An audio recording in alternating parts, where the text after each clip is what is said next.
I've been following the local community affairs within the Khoja world and the international affairs. And it is sad to see that we have so many divisions and we have so many feuds. If we could just be enlightened from the example of the Blessed Prophet and the progeny of the Prophet, and maybe think how we should fare and think of the future and where we need to be, we will see that feuds and divisions do not assist the community as a whole. Imam Ali Salamullah alayhi on his deathbed said to his sons Al-Hasan Al-Hussein, he said, Allah Allah fi nadmi amrikum wa silah dhata baynikum. He said, for the sake of God, organize your affairs and reconcile your differences. He said, because reconciliation of differences is better than years of worship of God. On the other hand, the Quran says that a form of chastisement of God is bringing about divisions within your ranks and causing you to taste the wrath of each other. In another place, Allah says in the Quran, and I made them destroy themselves with their own hands as a form of punishment. At times, it is not really important who takes the leadership or what project is being built. What is important is the unity of the community and working together for a better future. It is only when we lose sight of the future that we become so engulfed in the present, not knowing the very future for which we are trying to work, we are destroying it altogether. For me, it does not make sense that in the community where people are disenchanted, where voters are not coming out to vote, where the youths are leaving the mosques, it does not make sense to me that people should fight over leadership. Because the very leadership for which they fight will be an empty leadership because they will have no youths for the future. In the fight that they have, in which they all feel that they need to do the right thing, they're losing the very community. Imam Ali Salamullah alayhi historically was the most eligible and the righteous head of the Muslim community, undeniably, most qualified, most eligible, to the extent that the Prophet said that he is the Mawla after me, in a semi-democratic sort of a fashion, that he took the right for himself to designate Imam Ali. However, when Imam Ali saw that the community will be divided, he left it. He said it is better for the community to be united. He said, if I were to fight for my right, the very community for whose sake I will fight will be devastated. Well, what's the point? If indeed we are caring parents for the community, we will not fight. We will be united. It doesn't really matter who heads the community. The constitution should be strong enough to bring about assurances that the right thing will be done and there will be no exploitation. It doesn't make much difference which project we build now. This many £1 million or this many £1 million or in one place or another place. It needs to be built in order to safeguard the community. If truly we were people endowed with insight, wisdom, foresight, we would take stock of whatever we are doing and learn to work together with each other. And that is the way to go forward. It is really not of importance looking at the future, who is the leader right now of the community. The one who has won, give him the leadership. What's the big deal? If the project has been voted for, go and build it. Be together, be one, and work for the future. Let the youths not be disenchanted. Let the people not feel that the institution has no value. The other thing they will do is, by abandoning the mosque, they will abandon the religion as a whole. This is how much we stand to lose. I want to make a little point here. As people who have their own ethnicities, sect and religion, we feel that we know the right and the truth, and sometimes we feel very wronged. And in that feeling of being very wronged, we want to put it right, and we feel we are oppressed. But pause for a moment.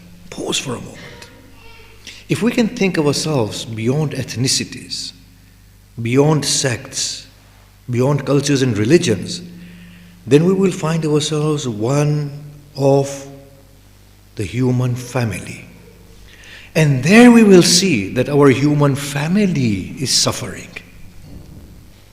And therefore, with foresight and wisdom, we will respond to the crisis within the human family and try and bring about the best outcome from our human family. If we could leave all those things to one side and say that the human family has to come to a pedestal of maturity where they are worthy of being known as the vicegerents and the stewards of God. I'm trying to make a point here that often we say that the people like the Zionists and they need to be destroyed, but I'm just saying, think about this. By killing people, we are not going to stop the unjust trend that is within humanity. That is a part of humanity. If we don't find it in the form of the Zionists, according to the Muslims, then we will find it in the form of the ISIS. One or the other, we will find it because it is deep within humanity, that trait. If we can become parental, we will say our children and our family is suffering because of their inability to control their own arrogance, their own propensity to do injustice, and that is what needs to be addressed in actual fact. Not doing away with a particular group of people or a particular sect or doing right at this very moment, but there is a greater problem at hand that needs to be addressed. I'm going to finish with a particular note, and I would like us to take it seriously. When I read the literature on the Holocaust survivors, and when you see what they've gone through, you can understand why they are thinking the way they are thinking. The tortures that they went through, the way they were dehumanized. If we were to read those literatures of people who have been through that and have survived, for us it's a strange place. We say, well, how can they be so misguided? How can they kill poor little children? How can they do this? How can they do that? Yes? But if we were to look at the background and you say, okay, their paranoia, even though whatever they're doing is unjust and wrong and unrighteous, I agree. But why should anybody be doing that? That's the question. Why should anybody be so unjust, inhumane? When we read this literature, you can say, well, you know what, I have a better understanding now. And as opposed to saying you're wrong and you can't do this and putting them to that, the approach should be, look, we're very sympathetic and we empathize with what you've been through. But it's not like that now. It's a bit different. And maybe you're doing the same thing to others that was done to you. Because when a person has been abused, they grow up to become abusers. And I don't want to offend any religious faith community or any nation by saying that they're abusers and whatnot. I'm talking about a general principle of life. When people are abused earlier on in life, they turn out to be abusers as well. As opposed to condemnation, maybe what is required is understanding and looking forward and trying to remedy the situation in the best way possible. If we can apply these principles and think of the eventual end of humanity, maybe life at present becomes much, much better, harmonious, and we can put in those things in place that can assure a better end. Anyway, that is our hope and that is our prayer. May Allah subhanahu wa ta'ala forgive all those who have gone before us. May Allah subhanahu wa ta'ala feed all those who are hungry, shelter all those who are without shelter. May Allah subhanahu wa ta'ala bring peace and well-being to this world of ours. May Allah subhanahu wa ta'ala hasten the reappearance of our beloved Imam and grant us the grand boon of serving humanity in his divine presence. Bismillahir Rahmanir Rahim. Alhamdulillahi Rabbil Alameen. والصلاة والسلام على أشرف الأنبياء والمرسلين وآله الطيبين الطاهرين اللهم صل وسلم على محمد المصطفى وعلى علي المرتضى وعلى فاطمة الزهراء وعلى الحسن المجتبى والحسين الشهيد بكربلاء وعلى علي بن الحسين ومحمد بن علي وجعفر بن محمد وموسى بن جعفر وعلي بن موسى ومحمد بن علي وعلي بن محمد والحسن بن علي وحجة الله بن الحسن القائم المهدي المنتظر